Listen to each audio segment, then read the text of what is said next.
Les médias occidentaux continuent de rapporter comment le capitaine Traoré a évincé les forces françaises et s'est engagé à combattre le terrorisme au Burkina Faso. Cependant, l'insécurité causée par les djihadistes persiste, et de plus en plus de personnes continuent d'être tuées ou déplacées de leur foyer, selon les dictats du pouvoir. Les médias occidentaux font cela pour discréditer le gouvernement de Traoré et obtenir le soutien local et public en faveur de leur agenda.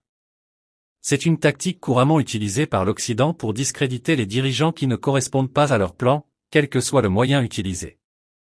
Même si le capitaine Traoré n'a pas éradiqué complètement l'insécurité au Burkina Faso, le fait est qu'il a accompli davantage en 2 ans que les Français au cours de toutes leurs années de lutte contre le terrorisme dans le pays. Nous croyons que, avec plus de temps, le capitaine Traoré remporterait cette bataille contre le terrorisme et l'insécurité, non seulement au Burkina Faso, mais aussi dans toute la région du Sahel. Dans notre vidéo d'aujourd'hui, nous allons vous montrer certaines des tactiques utilisées par l'armée burkinabé ainsi que les victoires remportées. Traoré a également cherché des partenariats de défense avec d'autres pays, notamment la Russie, le Rwanda, le Mali et le Niger. Une des principales façons dont il a montré sa détermination dans la lutte contre l'insécurité est de renforcer et d'équiper l'armée burkinabé.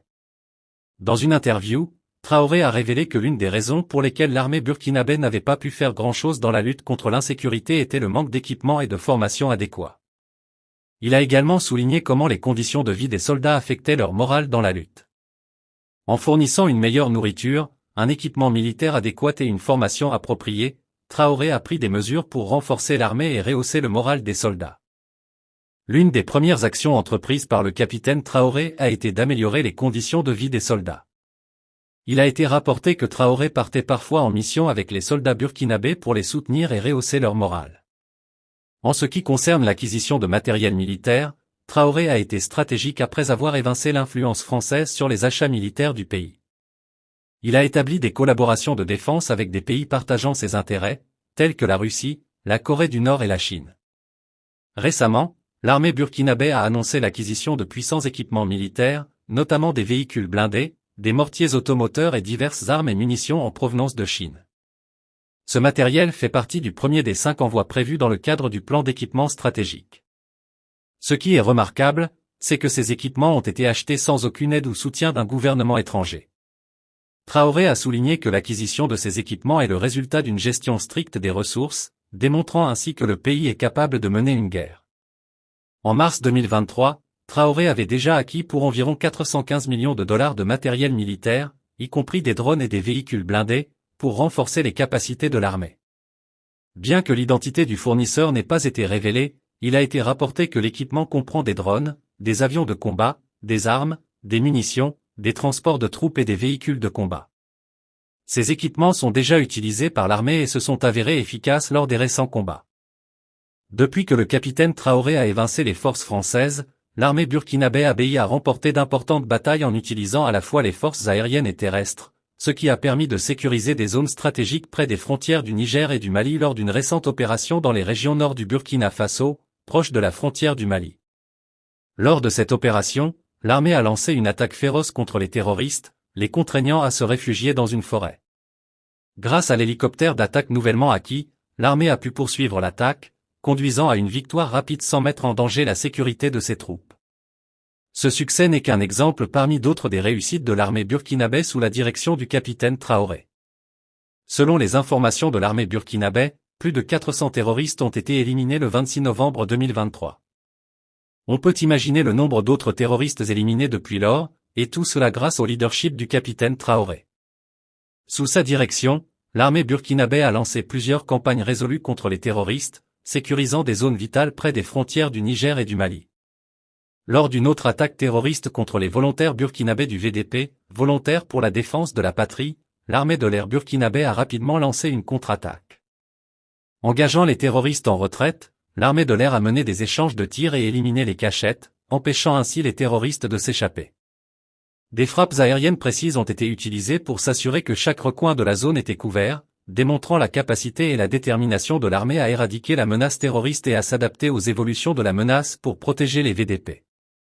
Sous la direction du capitaine Traoré, l'armée burkinabé a démontré sa capacité à réagir rapidement et efficacement pour assurer non seulement la sécurité des groupes spécifiques, mais aussi la stabilité globale de la région.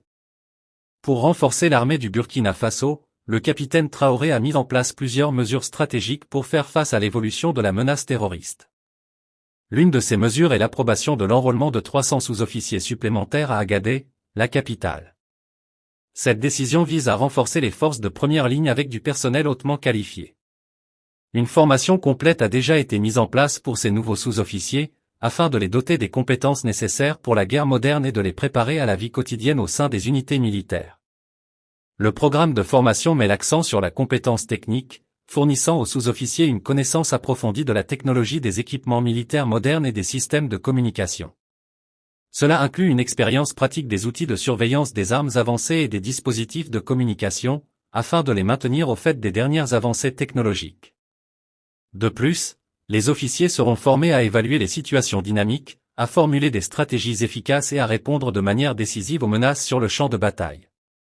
Cette formation complète souligne l'importance d'avoir une force compétente et adaptable pour contrer efficacement les menaces évolutives. Elle met également en avant l'engagement du capitaine Traoré en faveur de la résilience, de l'adaptabilité et de la réflexion stratégique dans la lutte contre l'insécurité et le terrorisme. En ce qui concerne les actions de l'armée de l'air burkinabé, plusieurs raids ont été menés avec succès sur des repères de terroristes à l'aide de drones. Il a été rapporté que de grands groupes de terroristes avaient établi des bases dans la forêt de Giba et Diga. L'utilisation de drones par l'armée de l'air a permis de recueillir des renseignements en temps réel sur les activités terroristes et les voies d'évacuation potentielles. Une fois ces cachettes découvertes, l'armée de l'air burkinabé a répondu par des frappes à la bombe précises pour perturber le mouvement terroriste et empêcher leur fuite. La tactique utilisée garantit que les dommages collatéraux de la frappe sont minimisés tout en maximisant l'impact sur la formation terroriste en coupant les voies d'évasion potentielles et en déployant stratégiquement des ressources. L'armée de l'air veille à ce que les terroristes disposent d'un temps limité et d'options d'évasion réduites, les obligeant ainsi à se placer dans des positions vulnérables. Cette stratégie brillante démontre l'efficacité de l'armée burkinabé de l'ABI. Sous le leadership d'Ibrahim Traoré, l'armée burkinabé a prospéré et travaille ardemment pour mettre fin rapidement à l'insécurité au Burkina Faso. De manière constante et progressive, l'armée burkinabé se renforçant ses défenses et ouvrant la voie à des capacités accrues qui permettront au pays de relever les défis mondiaux. Les succès obtenus par l'armée burkinabé mettent en évidence le potentiel de réussite de tout pays africain lorsqu'il est suffisamment déterminé. Pendant toutes les années où les soldats français ont été déployés au Burkina Faso, ils n'ont pas réussi à atteindre leurs objectifs. Le capitaine Traoré a réussi à la fois dans la lutte contre les insurgés et dans l'équipement de l'armée. Même si les médias ne le soulignent pas, le capitaine TR travaille dur pour assurer la sécurité du Burkina Faso, et il est seulement question de temps avant que nous commencions à voir les transformations qui ont déjà commencé. Avec la formation d'une confédération entre le Mali, le Niger et le Burkina Faso, le Sahel retrouvera sa fierté et son prestige. Quelles sont vos pensées à ce sujet? Faites-le nous savoir dans la section commentaires ci-dessous. N'oubliez pas de liker, de vous abonner et de partager cette vidéo.